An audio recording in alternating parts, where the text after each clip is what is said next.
시편을 기록한 그러한 저자는 시편에서 할렐루야 여호와께 감사하라 이렇게 선언을 했습니다. 여호와께 감사하라. 왜 하나님께 감사해야 될까 하는 것을 말하고 있는데, 그분은 선하시며 또 인자하시다 이렇게 말씀을 했습니다. 하나님께는 악한 것이라고 하는 것은 조금도 발견할 수가 없습니다. 하나님을 믿을 때 어떤 사람이든지 나 하나님 믿어서 손해를 보았다, 하나님한테 사기당했다, 이런 것은 있을 수 없는 거죠. 우리가 이 세상에서 어떤 다른 신을 믿거나 어떤 사람과 상대할 때 우리는 서로 내가 속은 거 아닌가, 내가 억울하다, 이런 느낌을 다 가질 수 있어요. 누구나가 다 마찬가지죠. 그러나 역사적으로 수많은 믿음의 사람들이 하나님을 섬기고 하나님의 말씀을 보고 실천하고 그러면서 깨달은 것은, 하나님은 정말 선하시구나. 하나님 속에는 거짓말이라는 것은 조금도 없고, 거기에는 시커먼 속셈이 조금도 없고, 정말 하나님은 선하시다. 그래서 이 땅에 모든 선이 있는데 그 선을 다 합해봐야 하나님 선과 비교할 수도 없고, 그리고 그 모든 선의 근원이 하나님이시다 하는 것이죠. 하나님에게는 악이라고 하는 것은 조금도 없어요. 그래서 우리가 하나님을 믿는 것은 안심이 되는 거예요.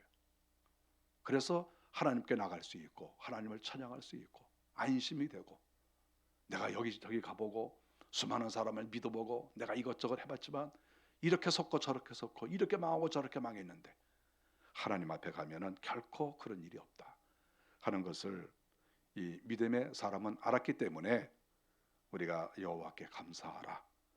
왜냐하면 그분은 선하시고 인자하시기 때문이다 이렇게 말했습니다.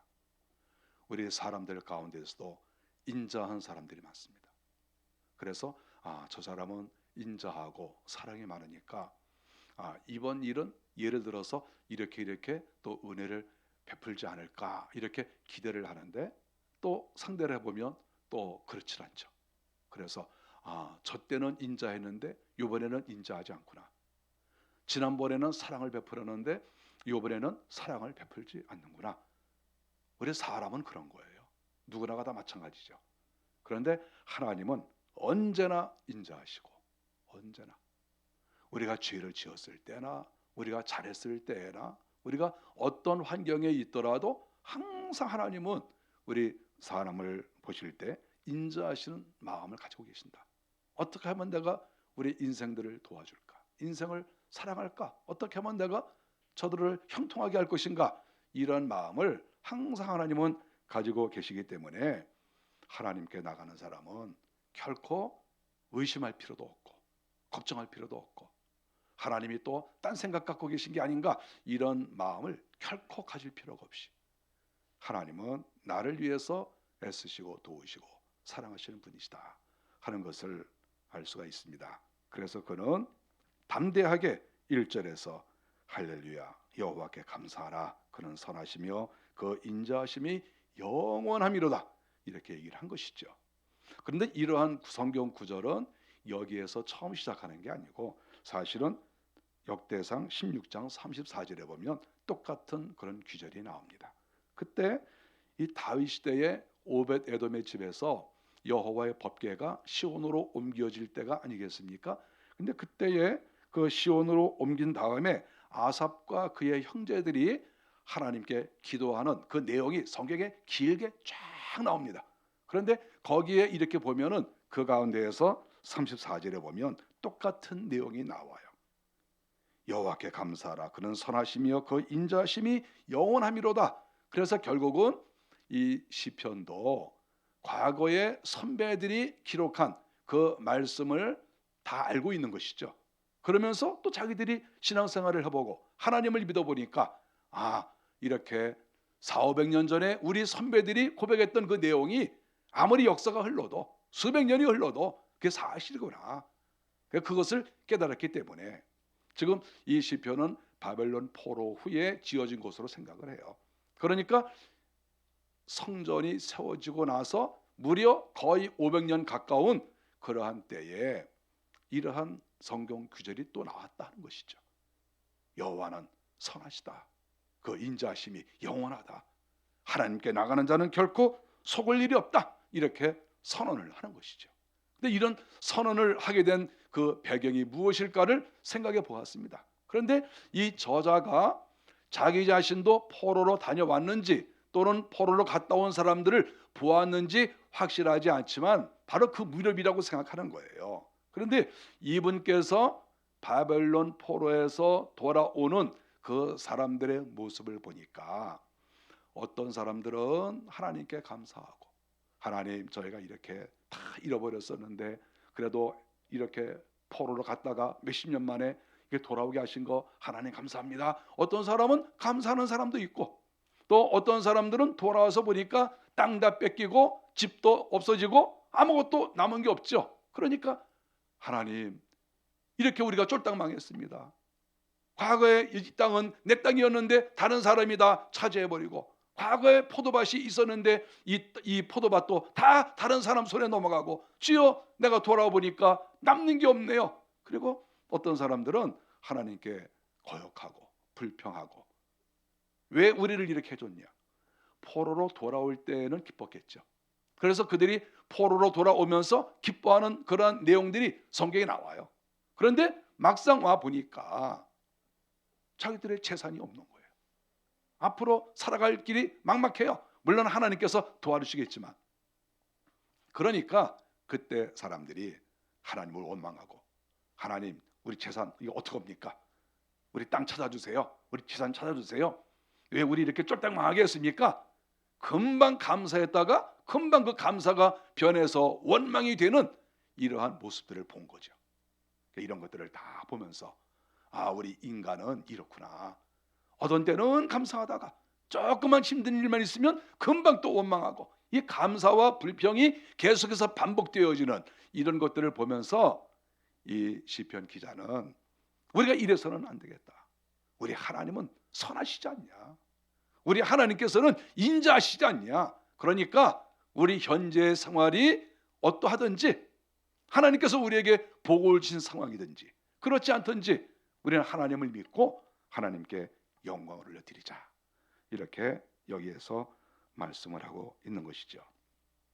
먼저 2절에 보니까 그는 말하기를 누가 능히 여호와의 권능을 다 말하겠느냐, 이렇게 이야기하고 있습니다. 하나님의 능력과 권능은 상상을 못하는 거죠. 상상을 못합니다. 우리가 이 우주를 볼 때 상상이나 됩니까? 우리가 이 우주에 대해서, 세상에 대해서 얼마나 알겠습니까? 아무리 책을 뒤져봐도 얼마 알지 못해요. 또 그런가 보다 하는 것이죠. 우리가 뭐 얼마나 알겠습니까? 정말 작은 것을 알고 있으면서 굉장히 많이 아는 것처럼 우리 인간들이 얘기를 하고 있어요. 저도 책을, 이런저런 책을 좀 보는데 볼 때마다 깨닫는 것은 내가 이렇게 무지하구나, 내가 이렇게 지식이 없구나, 그것을 날마다 깨달아요. 이렇게 모르는 게 많아요. 그런데 하나님의 권능, 온 우주를 창조하신 그 하나님의 권능을 우리가 이해할까요? 역사를 주장하시는 그 하나님을 우리가 이해하겠습니까? 우리가 나 하나도 제대로 관리하지 못하고 우리 가정 하나도 제대로 살려내지 못하고 다 그런 것인데, 우리 하나님께서는 온 우주, 이 수많은 인구를 하나님이 다 통치하시고 다 관리하시는데 그 능력을 우리가 상상이나 하겠어요? 그 측정이나 되겠습니까? 그래서 믿음이 있는 이 성도가 고백한 것이 무엇입니까? 누가 능히 여호와의 권능을 다 말하겠는가? 아무도 말할 사람이 없어요. 하나님은 위대하시다, 하나님은 권능이 많으시다 말은 하지만 그 깊이가 어느 정도인지는 이것은 누구든지 말할 수가 없죠. 이 시편 기자도 그것을 깨달은 겁니다. 우리 인간의 언어로 표현하기가 어렵다. 그것은 불가능한 것이다. 성경에는 기록되어 있죠. 그리고 성경에 기록되지 않았지만 수많은 간증거리들이 있습니다. 우리는 그런 것들을 생각해 볼 때 하나님의 능력은 어마어마한 것이죠. 우리의 병을 고치시고 귀신을 내보내시고 하나님께서 포로에서 풀어주시고 이런 것들 하나하나가 다 엄청난 거예요. 지금 이 시편 기자의 관점은 어디에 있습니까? 포로에서 돌아온 사람들에게 얘기하는 거예요. 여러분들 포로로 갔다가 우리가 어떻게 스스로 나올 수가 있겠습니까? 이거는 거의 불가능합니다. 세상 어느 나라도 포로로 잡혀갔다가 이렇게 집단적으로 돌아오는 그런 경우는 거의 없습니다. 바로 그 얘기죠. 우리가 세계 역사를 보십시오. 포로로 수많은 사람이 잡혀갔다가 집단적으로 다시 돌아오는 경우가 얼마나 있습니까? 거의 없다고 봐야 돼요. 근데 이스라엘은 돌아왔어요. 하나님의 은혜죠. 이것을 바로 보내는 거죠. 생각해봐라. 하나님의 권세가 얼마나 크냐. 마귀에게 포로로 잡혀가고 세상 권력에게 포로로 잡혀갔다가 이렇게 우리가 돌아오는데, 아니 이것 가지고 하나님께 영광을 돌리지 않으면, 그 권능을 우리가 믿지 않으면 도대체 뭐 하는 거냐, 이렇게 이야기를 하고 있는 것이죠. 그 받으실 찬양을 다 선포하라. 하나님은 찬양을 수도 없이 24시간 1년 내내, 아니 영원히 하나님은 찬양을 받으셔야 돼요. 우리 개인 한 사람 한 사람이 자기 자신을 생각할 때, 자기가 살아온 일생 그리고 지난 1년을 생각할 때 하나님께 찬양을 돌리지 않을 수가 없어요. 하나님께 감사할 수가 있죠. 안 할 수가 없어요. 그러면 각자가 하나님께 다 감사하고, 어려움 속에서 하나님께서 건져주시고, 가난해서 해결해 주시고, 내가 계획했던 것을 주께서 다 이렇게 이루어 주시고, 위기에서 벗어나게 하시고, 하나하나 생각하면 하나님께 찬양을 돌리지 않을 수가 없어요. 우리 한 사람 한 사람 생각해봐도 그런데, 교회적으로, 우리가 기업적으로, 나라적으로 다 생각해 볼 때 하나님을 찬양하지 않을 수가 없습니다. 하나님은 크신 분이고 또 찬양을 받으실 만한 그런 권세가 있으시고, 그만큼 성도들에게 은혜를 다 베풀어 주셨다 하는 것이죠. 저도 날마다 하나님께 감사하지만 또 다시 한번 생각해 보면, 하나님께서 나에게 베풀어 주신 그 은혜를 나는 얼마나 감사할까? 10분의 1 감사할까? 100분의 1 감사할까? 1000분의 1 감사할까? 저 스스로도 생각해 봅니다. 내가 얼마나 감사할까? 제가 내 입으로 날마다 하나님께 감사하지만 생각해 보면 10분의 1, 100분의 1도 받은 은혜에 대해서 감사하지 않는, 찬양하지 않는 그 모습을 제가 발견해요. 그러면서 또 하나님, 제가 그동안 감사하지 못했습니다. 찬양하지 못했습니다. 그리고 또 하나님께 감사의 시간도 갖고 이렇게 하는 것이죠. 오늘 시편 기자는 그것을 아는 거예요. 하나님의 권능이 얼마나 크고, 하나님께서 내 개인에게, 우리 민족에게 베푸신 은혜가 얼마나 큰데 이렇게 하나님께 감사하지 않을 수가 있느냐, 어떻게 하나님께 찬양을 안 할 수가 있느냐, 이렇게 고백을 하고 있는 것이죠. 그러면서 이 가사를 지어놓고 여기에 곡을 붙여서 성전에 올라가서 이 노래를 부르는 거예요. 하나님은 선하시고 인자하시다. 하나님의 그 권능을 누가 알겠느냐, 우리가 하나님께 찬양을 올려드려야 된다. 그리고 이것으로 노래를 지어 불렀다 하는 것을 알 수 있습니다. 시편 기자는 계속해서 말합니다. 4절에 보니까 하나님이여 저를 기억해 주십시오, 이렇게 말을 하고 있습니다. 4절에 보니까 주의 베푸시는 은혜로, 다시 봅니다. 여호와여 주의 백성에게 베푸시는 은혜로 나를 기억하시며 주의 구원으로 나를 돌보사. 자기 자신에 대한 관점으로 지금 흐르고 있습니다. 사람은 어쨌든 믿음이라는 것은 하나님과 나와의 관계죠. 그래서 다른 사람, 다른 민족, 누구를 위해서 기도하기 전에 먼저 내가 가장 중요한 것이죠. 그랬을 때 그가 기도하는 것은 하나님 나를 기억해 주십시오, 주의 구원으로 나를 돌봐 주십시오, 이렇게 기도하고 있습니다. 일단 내가 살아야 되는 거거든요. 내가 먼저 영적으로 살아야 되고 이 땅에서 살아남을 수가 있어야죠. 우리가 이 땅에서 대성을 하고 크게 되는 것도 중요하지만 세상이 워낙 힘들고 복잡하기 때문에 살아남는 것만 해도 감사한 일이죠. 여러분 지난 1년 동안 잘 살아남으신 거 축하드립니다. 정말 힘들고 어려운 세상에서 잘 살아남으시고 지금까지 왔습니다. 나를 돌봐주십시오. 이것은 진실된 한 성도의 고백인 거예요. 나 살려주셔서 감사합니다. 나 도와주셔서 감사합니다. 앞으로 계속해서 하나님께서 저를 좀 살려주세요. 저를 좀 도와주세요. 자기 백성들에게 하나님께서 은혜를 베푸신다고 말씀하셨으니까 하나님 저 좀 한번 도와주세요. 이렇게 4절에서 간구를 하는 것이죠. 이러한 간구는 너무나 당연한 것이고 또 이러한 간구를 우리 모두가 다 해야 됩니다. 3절에 보니까 정의를 지키는 자들과 항상 공의를 행하는 자는 복이 있도다. 하나님께 자기를 도와달라고 하면서 그 전제 조건으로 이 말씀이 나와요. 3절이 나온 다음에 4절이 나오는 것이죠. 4절에 나를 도와주십시오. 저를 구원의 길로 인도해 주십시오. 이렇게 이야기하는데 그 먼저 얘기해 보겠습니까? 정의를 지키는 자들과 항상 공의를 행하는 자는 복이 있도다. 이 이야기를 먼저 꺼내는 거예요. 정의와 공의, 하나님 앞에서 바로 사는 사람, 하나님의 말씀대로 살려고 몸부림치고 애쓰는 사람, 그런 사람에게 하나님께서 은혜를 주신다. 이것을 먼저 이야기를 꺼내고 있는 거예요. 기독교 신앙이라고 하는 것은 바로 이런 것입니다. 우리는 마땅히 하나님께 간구할 수 있죠. 우리의 영혼을 축복해 주시고 우리가 구원의 길로 가게 하시고 이 땅에서 번성하게 하시고 넉넉하게 하시고 당연히 우리는 기도할 수 있어요. 당연히 할 수 있어요. 또 당연히 해야 돼요. 그런데 어떤 것이 중요합니까? 하나님 앞에서 정의롭고 공의를 행하는 사람, 그런 사람이 이렇게 기도할 수 있고 그런 사람이 기도할 때 하나님께서 응답을 해주시는 것이죠. 아무런 사람이 하나님께 기도했다고 하나님이 응답해 주십니까? 말씀대로 살려고 애쓰지도 않고 기도하지도 않고 충성하려는 생각도 없고 그런 사람이 기도했다고 해서 하나님께서 그 기도를 들어주십니까?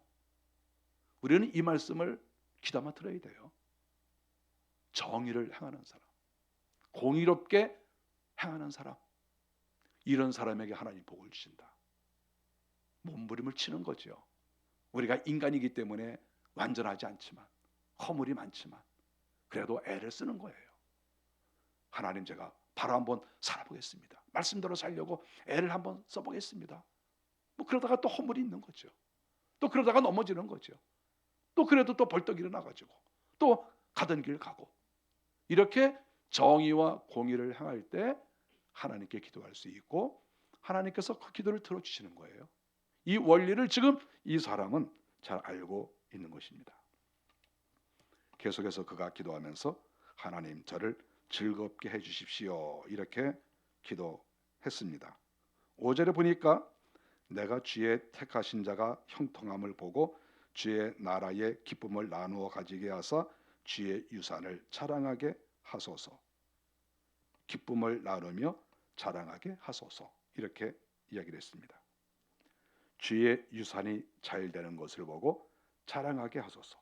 주의 유산이라고 하는 것은 주의 백성을 가리키는 것입니다. 주의 백성. 그러니까 하나님께 기도하면서 바로 앞에는 하나님, 나를 좀 도와주세요, 이렇게 기도하고 그 다음에는 다음 단계로 넘어가는 것이죠. 그러면서 하나님, 우리 주변에 하나님 있는 사람 많이 있는데 그 사람들 주의 유산입니다. 주의 기업입니다. 이 사람들이 잘 되는 것을 보고 제가 기뻐하며 자랑할 수 있게 해주세요, 이렇게 기도합니다. 진정으로 믿음이 있는 사람은 자기 자신이 하나님 앞에 잘 되고 그것으로 끝나는 것이 아니라 함께 신앙생활을 하는 그런 옆에 있는 이웃들, 또 성도들, 공동체, 이것까지 다 생각하고 배려하는, 다 관심을 갖는 이런 사람인 것을 알 수가 있습니다. 다른 사람들이 잘 되는 것을 보고 내가 기뻐하고 자랑할 수 있도록 해 주십시오, 좀 이렇게 기도하는 거예요. 우리는 자랑거리가 많이 있어야 되는데 사실 내 자신에게도 자랑거리가 많아야 돼요. 내 자신에게. 지난 1년 동안 하나님께서 저에게 이렇게 은혜를 베풀어 주셨습니다. 자랑할 수 있어야 됩니다. 자기 자신을 높이기 위한 자랑이 아니라 주님을 높이기 위해서, 주님을 찬양하기 위해서, 주님이 이렇게 저에게 은혜를 베풀어 주셨습니다. 우리 가족에게 이렇게 은혜를 베풀어 주셨습니다. 입을 열어서 자랑할 것이 있어야 돼요. 사도 바울도 자랑을 많이 했습니다. 그것은 사적 이익을 위한 자랑이 아니고 주님을 높이고 공동체를 생각하면서 자랑한 거예요. 우리 개인이 자랑할 것이 있어야 되고, 또 성도들에게 하나님께서 복을 내리시고 성도들이 잘 되고 형통한 것을 보고 옆에 있는 다른 성도들이 또 자랑할 수 있어야 되는 거예요. 여러분, 자랑은 좋은 것입니다. 하나님을 높이고 또 다른 믿음의 사람들이 하나님의 복을 받는 것을 이야기하고 사람들 앞에 자랑하는 것은 굉장히 전 좋은 것이라고 생각합니다. 제가 가까이 지내는 동력자들 많이 있습니다. 그 동력자들과 대화를 나눠보면 어떤 사람은 자기 자신에 대해서도 자랑하지 않고 다른 사람에 대해서도 자랑하지 않고 그런 분도 계세요. 자랑할 것이 있는데도 안 하는 것인지 원래부터 자랑거리가 없는지는 잘 모르겠어요. 근데 어쨌든 아무리 만나서 대화를 해도 자랑을 안 해. 맨 처음에는 그것을 겸손이라고 생각했어요. 아, 저거는 정말 겸손하다. 어떻게 저렇게 자랑을 하지 않을까? 그런데 몇 년 지나다 보니까 자랑할 게 없어.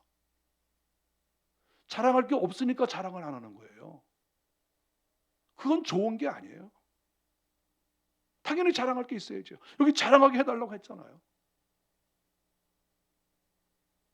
어떤 분은 자기 자신도 이렇게 자랑을 하지만 다른 사람들, 즉 다른 동력자나 다른 교회가 잘하는 것을 보면서 자랑을 하시는 그런 동력자들도 계세요. 저는 그런 분을 맨 처음에 보면서 이분은 이렇게 맨날 입만 열면 저렇게 자랑을 할까? 이렇게 생각을 했어요. 맨날 어느 교회가 잘하고 어떤 목사님이 훌륭하시고 누가 훌륭하시고 맨날 그래서 저거는 뭐 맨날 저러나? 이렇게 생각을 했는데 한 5년, 10년, 20년 지나면서 깨닫는 게 뭐냐면 그분이 정말 훌륭한 분이에요. 지나고 나서 보니까. 왜냐하면 다른 사람들은 다른 교회가 잘 되는 걸 별로 자랑하지 않아요. 배가 아파서. 다른 동력자들이 잘하는 거 별로 얘기 안 해요. 왜 그럴까? 배가 아팠나 봐. 일절 자랑을 안 해요. 자랑을 안 해. 다른 사람에 대해서 관심이 없어. 그리고 말만 꺼내면 다 잘못이야. 어느 교회가 못하고 어느 동력자가 무슨 허물이 있고 입만 열면 그런 얘기를 해요. 제가 세월이 많이 지나니까 알겠어요. 옛날에는 잘 몰랐어요. 40대 50대만 해도 그거 잘 몰랐어요. 근데 이제는 깨달아져요. 어떤 사람은 정말 하나님의 나라의 그 성도들, 주의 백성들이 잘 되는 것을 보고 진심으로 기뻐하고 좋아하는 사람이 있구나 하는 것을 알게 되었고, 어떤 사람은 다른 사람이 잘 되는 것은 배가 아파서 말도 못하고 잘 되지 못한 것만 맨날 꺼집어내가지고 무슨 허물이 있다고 말을 하고, 사람이 이렇게 여러 종류가 있구나, 그것을 깨닫는 거예요. 오늘 시편 기자가 이야기한 것처럼 다른 사람들이 주의 기업은 주의 백성이라고 했습니다. 다른 성도들이 잘 되는 것을 보고 내가 자랑할 수 있게 해주십시오, 이렇게 고백을 한 거예요. 이런 고백 쉽지 않고 너무 멋져요. 주의 기업이, 주의 유산이 잘 되는 것을 보고 제가 자랑할 수 있게 해주십시오. 너무 멋져요. 저도 이런 고백을 옛날에도 물론 했지만 앞으로 더 많이 하고 싶어요. 우리 교회 성도들이 누구누구가 신앙생활을 잘합니다. 누구누구가 하나님께 여러 가지 복을 받았습니다. 누구가 이렇게 하나님과 좋은 관계를 맺습니다. 저는 다른 동력자들 만나서 그렇게 말하고 싶어요. 우리 교회 성도가 뭐가 어쨌는데 속이 상해서 목회를 못하겠네. 저 이런 말하는 것보다도 우리 교회 성도 한 사람 한 사람이 너무나 소중하고 귀해서 난 너무 목회하는 게 즐겁고 이런 분들 만나게 나 너무 즐겁고 재미있고 감사하다. 이렇게 말하고 싶어요. 오늘 이 기자가 자기 진술을 한 그런 마음을 그대로 드러낸 거예요. 이분은 대단한 신앙가예요. 주의 백성들, 주의 유산이 잘 되는 것을 보고 자랑할 수 있게 해주십시오. 각자가 자랑할 것이 있어야 돼요. 자기 집집마다 1년 지나고 나서 자랑할 거 있어야 돼요. 자랑하지 못하는 게 문제예요. 교회도 1년 지날 때마다 자랑할 것이 있어야 돼요. 성도들이 세상에 나가서 활동하시면서 다른 교회 성도들 만나서 교회 이야기할 거 아니겠습니까? 나는 어느 교회 나간다고, 나는 어느 교회에서 신앙생활합니다. 서로 대화할 거 아니겠습니까? 그때 우리 교회는 이러한 은혜를 받았습니다. 나는 우리 교회가 정말 하나님의 말씀대로 사는 교회라고 생각합니다. 너무 좋아요. 이런 자랑을 할 수 있는 교회가 좋은 거 아닌가요?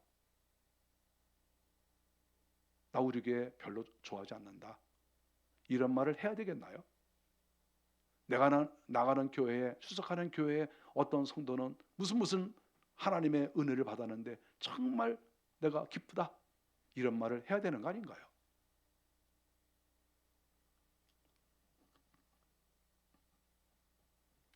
(6절을) 보면은 우리가 우리의 조상들처럼 범죄하여 사악을 행하며 악을 지었나이다.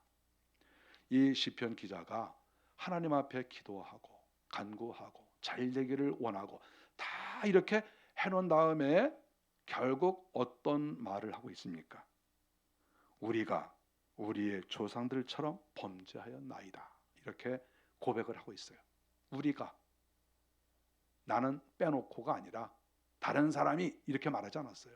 이 사람은 신앙이 굉장히 좋은 사람이에요. 그런데도 자기를 포함시켰어요. 하나님, 저는 빼고 다른 사람들이 죄를 많이 졌습니다. 이렇게 말하는 것이 아니고, 하나님, 우리가 죄를 졌습니다. 그럼 어떤 죄를 졌느냐? 우리의 조상들처럼 죄를 졌습니다. 우리가 성경에 보면 이스라엘 백성들, 히브리 민족이 죄진 거에 대해서 성경은 낱낱이 기록하고 있습니다. 더 이상 보고 싶지 않을 정도로 하나님 앞에 죄를 많이 졌죠.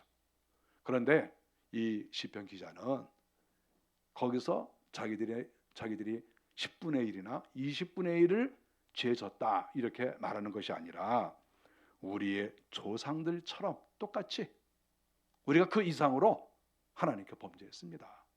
이렇게 고백하는 거예요. 자기를 포함해서. 이분의 신앙이 얼마나 위대한지를 우리는 알 수 있어요. 나는 죄를 별로 짓지 않고 다 다른 사람이 죄 졌고 다 조상들은 죄 졌지만 나는 죄 짓지 않고, 이러한 사고방식을 가지고 있는 사람은 이런 글을 쓸 수도 없어요. 그리고 하나님께 가까이 나갈 수도 없어요. 하나님이 그런 사람에게 복을 주시지도 않아요. 여기에서 우리가 우리의 조상들처럼 범죄하였나이다. 조상들이 무슨 죄를 졌습니까? 우리가 성경에 보면 불순종과 우상숭배, 이것이 가장 중요한 죄입니다. 불순종. 하나님이 걸어가라고 하는데 걸어가지 않고, 하나님이 쉬라고 하는데 쉬지 않고, 그리고 우상을 숭배하고, 이것이 치명적인 두 가지 죄입니다.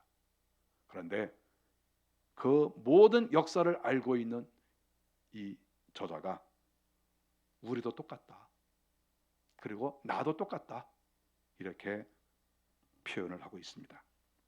6절에 계속 보면 사특히 행하며 악을 지었나이다. 아주 사특하다는 거예요.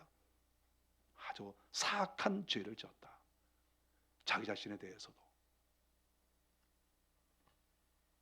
조상이 애굽에 있을 때부터 범죄했습니다. 애굽에 있을 때부터.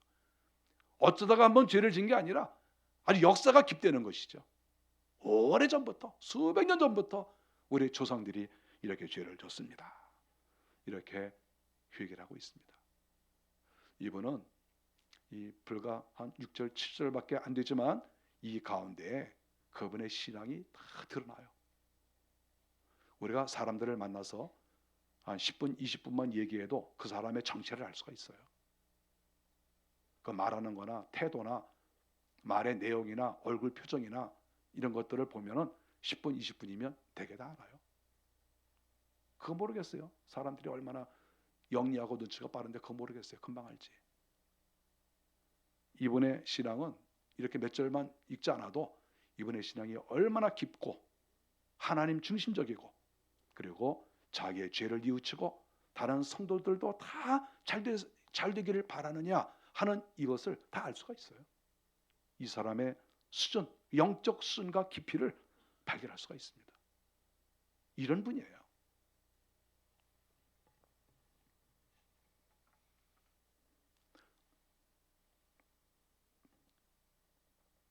열왕기상 8장 47절에 보면 성전을 짓고 나서 솔로몬이 기도한 내용이 나옵니다.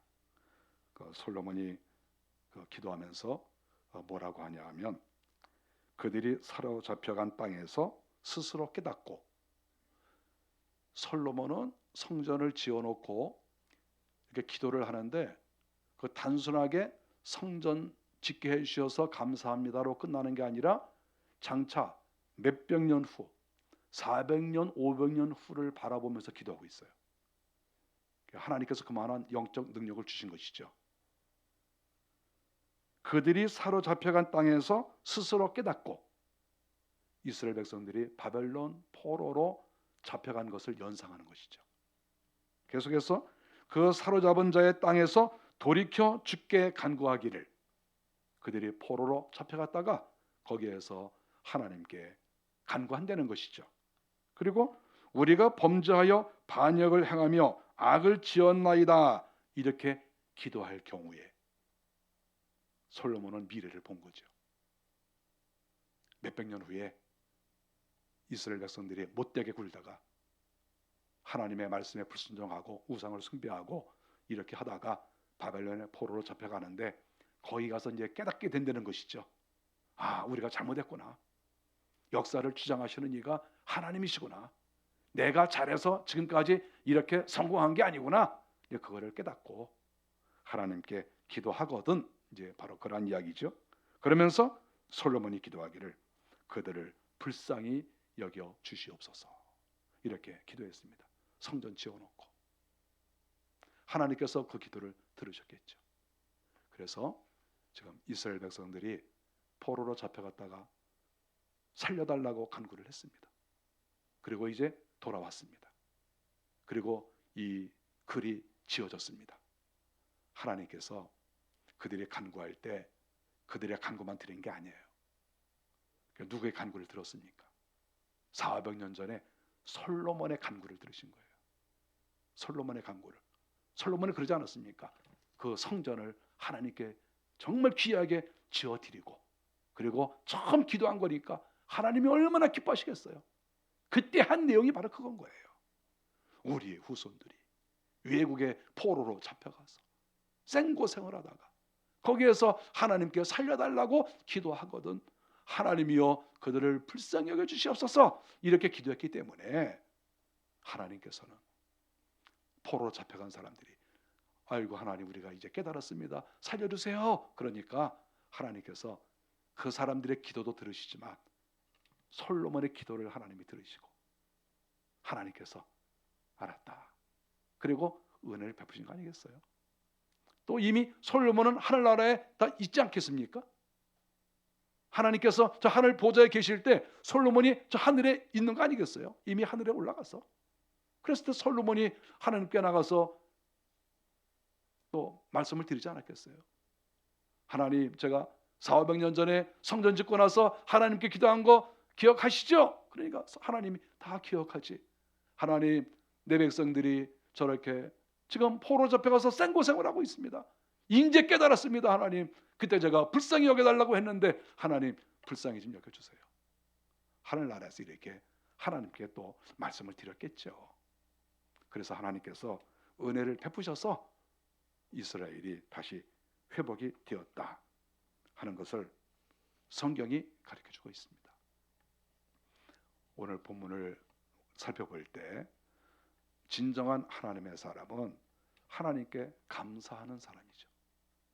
하나님께 감사하고 하나님께 찬양을 올려드리고 1년 동안 산 것 하나님의 은혜입니다. 내 나이만큼 살게 된 것도 다 하나님의 은혜입니다. 내가 무슨 재주를 부리거나 내가 무슨 능력이 있어서 이렇게 된 것이 아니라 다 하나님의 은혜입니다. 이렇게 고백하는 사람이 진정한 성도고, 두 번째로는 자기와 다른 사람에게 자랑거리가 있는 것을 좋아하는 사람. 이런 사람이 진정으로 멋진 사람이죠. 자기도 예수 잘 믿고 은혜 받은 것을 자랑하고, 또 다른 사람들도 하나님께서 은총을 베푸셔서 너무나 기뻐하고 자랑하면 그것을 귀하게 여기고 그 자랑을 들어주고, 다른 사람이 자랑하시면 들어주세요. 들어주셔야 돼요. 그건 성경적이에요. 아니, 하나님을 믿은 사람들이 지난 1년 동안 살면서 하나님께 받은 은혜가 있으면 그 받은 은혜를 서로 나눠야 되는 거 아니겠어요? 왜 그것을 꽁꽁 숨겨둬요? 숨겨두는 게 이상해요. 이야기하세요. 은혜를 나누세요. 금년에 하나님께서 나에게 이런 은혜를 주셨습니다. 생각지도 못하게 이런 은총을 베풀어 주셨습니다. 나는 전혀 생각을 못했는데 하나님께서 저에게 즐거움을 주셨습니다. 한번 해보세요. 그리고 그것을 들어주세요. 아, 당신에게 하나님께서 은혜를 베푸셨군요. 저한테도 은혜를 베푸셨는데 하나님이 성도에게도 은혜를 이렇게 베푸셨군요. 서로 은혜를 나누는, 내가 받은 은혜도 내놓고 다른 사람이 받은 은혜도 내놓고 서로 이러한 시간을 갖는 것이 성경적이다 하는 것이죠. 자기가 하나님께 받은 은혜를 꽁꽁 숨겨두고, 또 성도들도 자기가 받은 은혜를 꽁꽁 숨겨두고 서로 만나서 무슨 얘기하겠어요? 자랑할 것은 자랑하면 서로 싫어하니까 말하지 못하고 잘못한 것만 얘기해야 되겠죠. 금년에 나 쫄딱 망했어. 아, 그렇구나. 나도 쫄딱 망했는데, 아, 그렇구나. 그런 얘기를 하면서 연말을 보내겠습니까? 그런 말을 하면서 새해를 맞이하겠습니까? 오늘 시편 기자처럼 하나님께 받은 은혜를 감사하고 찬양하고 하나님께서 나와 성도들에게 베푸신 그 은혜를 자랑하면서 함께 즐거워하면서 하나님이 우리에게 이러한 은혜를 베풀어 주셨습니다. 이렇게 간증하고, 그리고 계속해서 우리가 죄가 많았는데 하나님 이 죄를 용서해 주시고 우리가 바로 살겠습니다. 하나님 큰 은혜를 우리에게 베풀어 주십시오. 이렇게 기도해 나가는 우리 성도들이 되시기를 바랍니다. 기도하겠습니다.